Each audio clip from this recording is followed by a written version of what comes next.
a very special guest with a very interesting book. Ted Czech, the book, wish me the best with this, Saving the Beast, a recovering reporter reflects on America's broken media and how to fix it. I appreciate you taking the time to come on. Yeah. Hey, Vinnie. Considering who we have in common, I'm assuming you're an MMA fan as well? Yeah. Eddie and I used to do a podcast, and we used to chop it up on the regular, talking about mixed martial arts. I've kind of gotten away from that a little bit, but, I was able to, combine my journalism skills and my love for mixed martial arts. And so for many years, I did cover the sport pretty heavily, and I paid a little bit of attention to John Jones, the John Jones fight that just happened, and I'd really like to see John Jones fight Tom Aspinall now. I think that's the fight to make, obviously. Yeah, I mean, MMA has not faded in any way. I mean, it just continues to be a beast itself. So it's interesting as far as your title is concerned. How did you come across meeting Eddie? The person we have in common here is a guy who is one of my best friends growing up. His son is a great broadcaster in his own right. How did you guys find each other? Where were you born and raised? Well, I was born in California, but I made it over to Rhode Island because my dad was in the Navy, so I made it over to Rhode Island by the time I was 6. So I grew up in Portsmouth, right near Newport, Rhode Island. But as far as Eddie, I'm not exactly. It was online. I've never actually met the guy in person. Sometimes you have internet friends now. Yeah. Nowadays you have internet friends, and he's an internet friend of mine.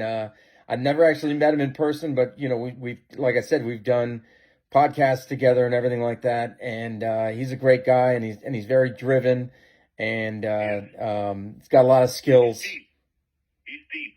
Yeah. Eddie is very deep. He's been through a lot. So, Yeah. So he's a deep guy. It is interesting the way you could do podcasts, you could do split screen and be like, even new music we get now, interviews we see, people are like, we've never been in the same room. I've never. Right. So that's interesting. Even you as a reporter, well, you were at it a long time. So you know the old days and I would imagine the transition to the new way of covering stories too, which I'm always going to be a slave to the old days, but that's because I'm an old man and you're not. Well, I'm 54, and so I remember the days. What's that? Yeah, you're right behind me. Okay. Okay. You've got quite a few years on Eddie. That's interesting. All right. Yeah. So I remember the days before the internet. I remember those times. I'm not so. At 54, I wasn't using a typewriter. That was my mother. My mother was a reporter before me, and she used a typewriter. Yeah. So, but I remember the dawn of the internet, at least when it was introduced into the newsroom where I was working, and that was a revolutionary change. And I also remember another big thing was when I was responding to a murder-suicide, and I was told that as soon as I got to the scene, I was to call back to the office and tell them what I was observing. And I said, look, I'm not going to be able to get the full story. And they didn't care that I wasn't able to get the full story because of the public's need for just that little drip, drip, drip of information. Just a little nugget of information would satisfy people, at least for a time. So that was the kind of the birth of the 24/7 news cycle, where you don't have to give the full story, and that that's partly to blame for where we are now, I would say. Yeah, that's interesting. There's a little liner that a little imaging. These are words we use when it comes to radio that I use in between segments on my show, and one is actually Denzel Washington basically saying what you just said right there. Mm-hmm. He's like, what a responsibility reporters have nowadays. Stop with this. I got to be first. Being first isn't as important as being factual. Absolutely. Yeah. I use a phrase similar to that. The thirst to be first usually means you're going to be the worst. That's a good one, too. Yeah. What are some of your credits, Ted? And again, we're on with Ted Czech. He's written a book called Saving the Beast.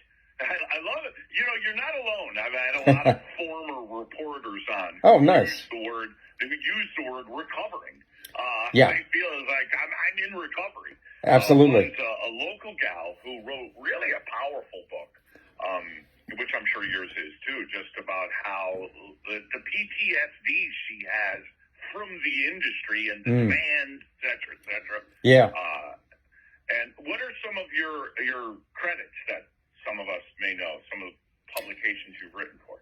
Well, I got my start in a newspaper, that it was a startup newspaper, which you don't really hear about too often, but in Woonsocket, Rhode Island. And it only lived for a short amount of time, probably about 5 months. It tanked after that. But that is where I got my first taste of crime reporting, because I already had a degree in criminal justice, and I was going for my degree in journalism. And so in the middle of that, this guy in Woonsocket decided he was going to start up a paper because he wanted to put the longtime paper there out of business. So he hired me, and he ended up going out of business, like I said, about 5 months later. But after that, I worked in Fall River at the newspaper there, Fall River, Massachusetts, and then I moved down to Pennsylvania in 1998. So I'm going back a ways. And I've been here ever since, and I worked in York, Pennsylvania. It's probably the smallest two-paper town in the United States. The city of York itself is only about 40 or 45,000 people. The county is larger at 450,000, but still two papers in the same little area, and I worked for both of them. The York Daily Record and also the York Dispatch. What's that? You're double dipping. Well, no, not at the same time. No, I was with one. I was with one for 4 years, and then the owner of one paper bought the other paper, so now he owned both. So it was a restructuring thing, so I got pushed into the other paper. I didn't really have a choice. Hey, when you're a freelancer, I was a freelance writer for years. I still am. I still supplement my income in that way. Double. Oh, nice. The way you got to do it. That's the nature of the stringer, right? If you will. And Yep. Isn't that interesting? Pennsylvania. I mean, all eyes were on Pennsylvania going into this election. All eyes are still on Pennsylvania. Yeah. And the media coverage of what's going on there is right. questionable at best. Ted, I wanted to ask you about one line in the subtitle that really caught my attention. It's the how to fix it. Yeah. I mean, I don't think it's fixable, really. And I don't mean that in the constantly negative sense, that gets so many people fired up. But there's just, like you said, Google search today, you can find an echo chamber so easy nowadays. Right. I mean, there are just so many websites and different places. I don't know if it's fixable, but you put in there, the media is broken and how to fix it. Right.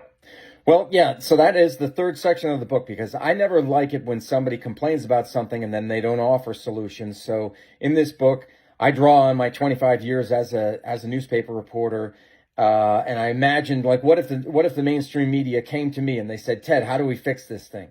Number one, and it's going to sound kind of hokey, but number one is apologize. You've got to apologize for for decades of transgressions, for trying to tell the American public how and what to think. The American people have critical thinking. Okay, we have that, so we don't need to be told how and what to think. Just lay everything out there for us. Give us all the facts. Give us everything you know, which is the job of a reporter. And then, that can be a jumping off point for further discussion and investigation by the readers or the viewers. So it's the first thing is to apologize, but then you can talk the talk, you got to walk the walk. So then you have to execute on that, and you have to not do the things that you were doing before that ruined your credibility. So you just got to play it straight. You got to be fair and accurate and objective. And that's another line I talk about in the book is objectivity is not a dirty word, because the way it's being taught now, the way journalism is being taught now in colleges is that they, they are disregarding objectivity and telling journalists to advocate for a particular side in a story. And that is not journalism at all. No. And that's why I say, I don't know how fixable it is. Mm-hmm. And that's a whole other...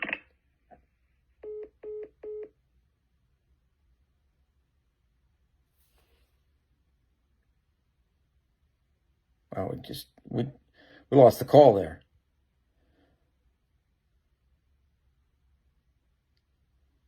I got to see if I can get his number back.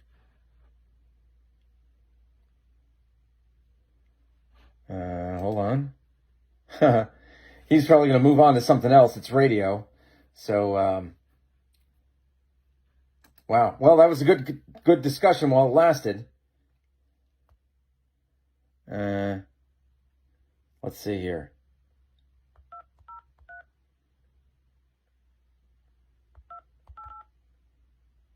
Nine, 3, 5, 4. See what we can do. See if we can get him back.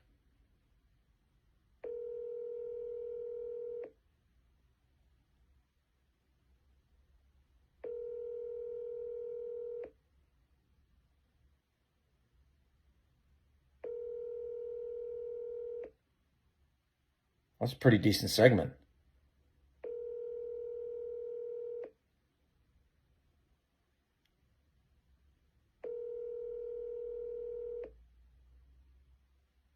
Maybe you'll have me on again sometime.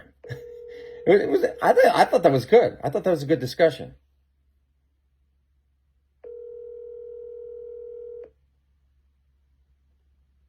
Yeah. Oh, well, there you go. That was me talking with Vinnie Penn, who is a broadcaster in Connecticut. And I believe he's heard on a number of radio stations. He's worked with Glenn Beck in the past. And great broadcaster in Connecticut. And so thank you, Vinnie. Thank you very much for having me on as long as we did. That was so weird. The call just went poof. Somebody just gave it the axe. I'm not saying it was deliberate, but man, that was that was a good discussion. So thank you so much, Vinnie, for the opportunity, and hopefully we can do it again.